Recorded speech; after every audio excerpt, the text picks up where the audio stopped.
વડોદરા હરણી બોટકાંડના આરોપી પર કોર્ટ સંકુલમાં પોલીસ સામે જ સ્યાહી ફેંકી 14 લોકોના જીવ લેનાર વિનીત કોટિયા પર ફટકાર કોંગ્રેસના અગ્રણીઓએ કોર્ટ પરિસરમાં ફેંકી સ્યાહી।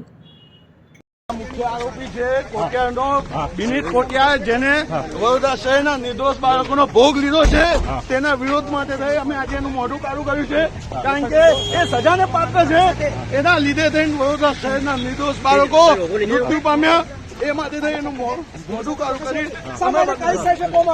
એ મુખ્ય ગુનેગાર છે, મુખ્ય પાત્ર છે, ત્યારે અમે એનું મોઢું કાળું કરી વિરોધ નોંધાવ્યો છે કે આ લોકોને છોડવામાં ના આવે, સખતમાં સખત સજા કરવામાં આવે અને એમને શું માનો છો આગળ કેવા પ્રકારની કાર્યવાહી થશે? ફાંસીની સજા આપવી જોઈએ, કારણ કે દફાખોરી માટે નિર્દોષ બાળકોનો ભોગ લીધો છે।